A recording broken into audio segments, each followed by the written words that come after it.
Hello दोस्तों, welcome back to our YouTube channel Prayagraj quiz. तो दोस्तों, जैसा कि आप सभी को पता है, आरआरसी प्रयागराज की तरफ से अभी तक 2 पैनल आए हुए हैं। फर्स्ट पैनल 2103 लोगों का, सेकंड पैनल 1909 लोगों का, यानी टोटल यहाँ पे 4012 लोगों के पैनल आए हैं।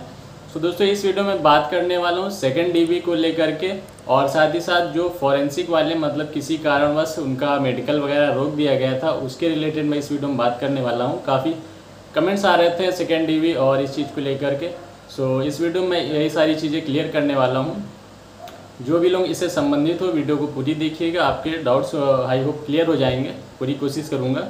और जो भी लोग चैनल पे नए हो, चैनल सब्सक्राइब करके बेल नोटिफिकेशन जरूर से ऑन कर लीजिएगा, जिससे आपको सभी अपडेट्स मिलती रहेंगी। साथ ही टेलीग्राम चैनल की लिंक आपको डिस्क्रिप्शन मिल जाएगी, जरूर से ज्वाइन कर लीजिएगा।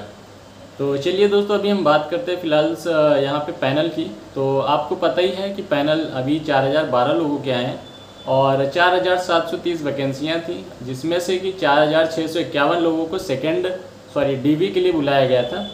तो मीन्स देखें तो 4651 ही फ़िलहाल सीट समझ के चलते हैं, बाकी लोग अब मतलब एलिजिबल नहीं पाए गए, तो जिसकी वजह से बाहर कर दिए गए। 4651 ही वैकेंसी को मान करके चलते हैं, ठीक है।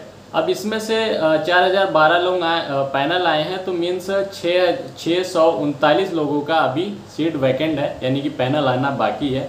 अब इसमें से थर्ड पैनल देखिए, आज आपने लास्ट वीडियो देखी होगी जो आज मैंने दोपहर में डाली है, तो कितने लोगों का थर्ड पैनल में आता है या नहीं आता ये अभी श्योर नहीं है, लेकिन थर्ड पैनल आएगा ये श्योर है, क्योंकि सर ने वहाँ बताया है। थर्ड पैनल का वेट करिए, और 1 जून से लेकर के 15 जून के बीच में आपको देखने को मिल सकता है थर्ड पैनल।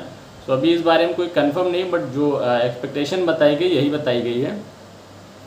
तो अब बात ये भी करते हैं, देखिए फॉरेंसिक के लिए अगर देखा जाए तो लगभग 150 लोगों के आसपास ऐसा पता चला है कि 150 के आसपास ऐसे स्टूडेंट्स हैं जिन्हें किसी कारणवश से बाहर कर दिया गया, यानी कि उनका मेडिकल रोका गया है, और उनकी रिपोर्टें फॉरेंसिक के लिए जाएंगी। और फॉरेंसिक से रिलेटेड अभी कोई भी अपडेट नहीं दी जा रही है, क्योंकि वो केस जो है थोड़ा डाउटफुल वाला होता है फॉरेंसिक का। इस वजह से इसके बारे में नहीं बताया जा रहा है कि कब होगा कब नहीं होगा, तो इसकी कोई भी इन्फॉर्मेशन नहीं। आप आरआरसी ऑफिस भी जाते हैं तो आपको इसके बारे में नहीं बताया जाएगा। तो आपकी चॉइस है, आरआरसी ऑफिस जाना चाहते हैं या नहीं जाना चाहते हैं, देख लीजिएगा।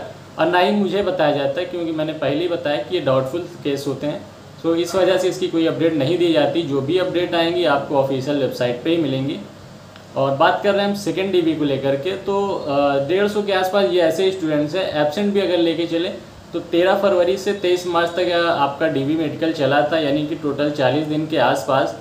तो 40 में कई संडे होंगे, ठीक है, उनको भी निगलेक्ट करते हैं, तो 33 टू 35 के समथिंग आते हैं। और डेली ऐसा देखा गया था 2 से 4 स्टूडेंट एब्सेंट ही थे। अगर हम इतने को कैलकुलेट करते हैं तो 70 से 75 स्टूडेंट मान सकते हैं, अगर 2 से 4 को कैलकुलेट करें। और ज़्यादा किसी दिन होते हैं, किसी दिन कम भी हुए होंगे। तो जो एवरेज निकल के यही समझ सकते हैं कि 70 से 100 के बीच में हो सकता है छात्र एब्सेंट रहे होंगे। तो अगर इसको भी लेस करते हैं उसमें, प्लस अभी कुछ लोगों के डीवी इशू वगैरह भी होंगे, ठीक है, किसी का डॉक्यूमेंट में प्रॉब्लम्स होगी किसी न किसी रीज़न से, कुछ मेडिकल अनफिट भी होंगे। तो इन सारे चीज़ों को अगर हम देखते हैं तो कहीं ना कहीं ये अनुमान निकल करके आ रहा है कि 300 से 400 के बीच में हो सकता है सेकेंड डीवी के लिए सीटें वैकेंट रहें, ठीक है। सिर्फ एक्सपेक्टेशन है, जैसा कि मैंने आपको बताई क्या क्या बेस हो सकते हैं सेकेंड डीवी की सीट वैकेंट रहने के लिए। तो सेकेंड डीवी की अपडेट अभी फ़िलहाल देखिए कोई नहीं दी जा रही। उसका रीज़न है, रीज़न ये है कि हर चीज़ स्टेप बाय स्टेप होता है। जैसा कि आपको पता ही है, फिलहाल फर्स्ट पैनल आया काफ़ी दिन बाद, फिर सेकंड पैनल आया, उसमें भी अभी काफ़ी लोग रह गए हैं, जिसकी वजह से आज लोग कलेक्ट भी हुए थे। यहाँ 50 से 60 लोग स्टूडेंट्स थे, मैं भी था, आपने वीडियो देखा भी होगा। तो कुछ ना कुछ चीज़ें रह रही हैं। तो थर्ड पैनल अभी नहीं आया, जून तक में आएगा। जब थर्ड पैनल जारी हो जाएंगे, ठीक है, फिर इसके बाद आएगी मेडिकल अनफिट की लिस्ट, या डीवी अनफिट, डीवी की जो भी इशू होंगे उसकी लिस्ट आएंगी। तब जा कर के कहीं सीटें पता चलेंगी, कितनी सीटें फ़िलहाल वैकेंट रही हैं। और हो सकता है इसी बीच में फॉरेंसिक वालों को भी, जाहिर सी बात है, उनको भी कंसीडर किए जाएं, क्योंकि उनके नंबर्स ज़्यादा हैं, तो पहले उनको प्रायोरिटी दी जाएगी। तो इनका भी फॉरेंसिक वगैरह कहीं ना कहीं करा लिया जाएगा तब तक में। तब जा कर के जब ये सारे काम हो जाएंगे, तब जा कर के कहीं सेकेंड डीवी की आपको पता चलेगी। आपने अदर जोन में भी देखा होगा, इसी प्रोसेस में, इसी क्रम में काम हुए, तब जा कर के वहाँ सेकेंड डीवी की लिस्ट आई है। फिर उसके बाद सेकेंड डीवी के जो भी क्राइटेरिया था, कट ऑफ वगैरह कम करके फिर सेकेंड डीवी की शेड्यूल देना, तो ये सारा चीज़ें तब होता है, ठीक है। तो फिलहाल अभी यहाँ पे थर्ड पैनल ही नहीं आया है। थर्ड पैनल का कहने का मतलब है कि अभी पूरा पैनल नहीं आया, ठीक है। तो इसके लिए पहले तो पूरा पैनल आएगा जो कि थर्ड पैनल आएगा, और थर्ड पैनल की अपडेट आपको पता है 1 जून से लेकर 15 जून के बीच में बता रहे हैं। अब कब आती कब नहीं आती ये समय के साथ ही क्लियर होगा। फिलहाल ऐसा कब स्टाफ बता रहे थे कि वहाँ की स्टेनो और चेयरमैन शायद छुट्टी पे गए हुए हैं, तो छुट्टी पे गए हैं, तो फिर जब आते हैं तो फिर इस चीज़ों को जो है ध्यान देंगे, इस पर काम चलेगा थर्ड पैनल पे। और जो छात्र नहीं शामिल हुए अभी तक पैनल में, किस वजह से नहीं, उन सारी चीज़ों को फिर ध्यान होंगे, थर्ड पैनल जारी होगा। तो जाहिर सी बात है 8-10 दिन तो डेफिनेटली लगने वाले हैं। तो कहने का मतलब है जून में हमारा थर्ड पैनल आएगा, फिर आएगी वही लिस्ट वगैरह, तो इसमें भी कुछ टाइम लगेगा।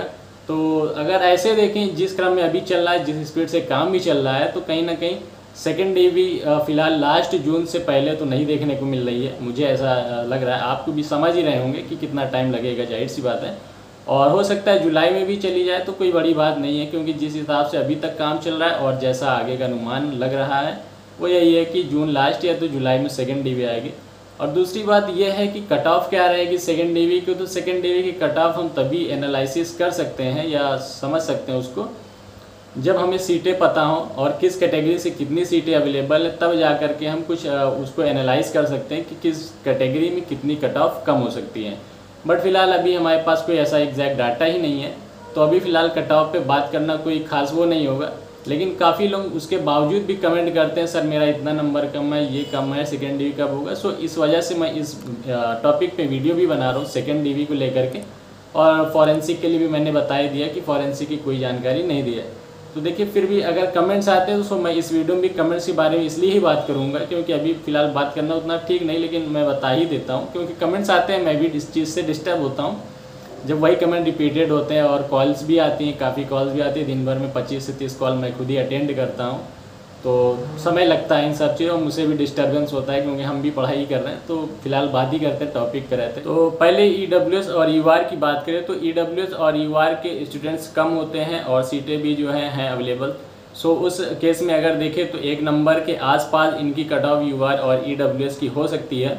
और ओबीसी की बात करते हैं तो ओबीसी के स्टूडेंट्स ज़्यादा हैं और कुछ ही नंबर्स के अंदर ज़्यादा स्टूडेंट्स होते हैं, जिसकी वजह से अगर इसकी कट ऑफ देखें तो 0.5 मैक्सिमम जो है हो सकती है डिक्रीज़, इसके अंदर ही रहेगी। 0.2, 0.3 या 0.4 भी डिक्रीज़ हो सकती है, मैक्सिमम मैं बता रहा हूँ 0.5 डिक्रीज़ होगी, इससे ज़्यादा तो मुझे पॉसिबिलिटी नहीं दिख रही है। एससी और एसटी की भी सेम कंडीशन है। एससी एसटी की हो सकता है कि 0.4 या 0.5 के आसपास रहे, या 0.23 में तो मुझे नहीं नज़र आ रहा है। तो ऐसा ही जो है इनकी कट ऑफ डिक्रीज़ हो सकती है। और मैंने अपना एनालिसिस जो था, मेरा अनुमान था फ़िलहाल को देखते हुए कि हाँ इतनी सीटें वैकेंट रह सकती है 300, 350, 400 के आसपास।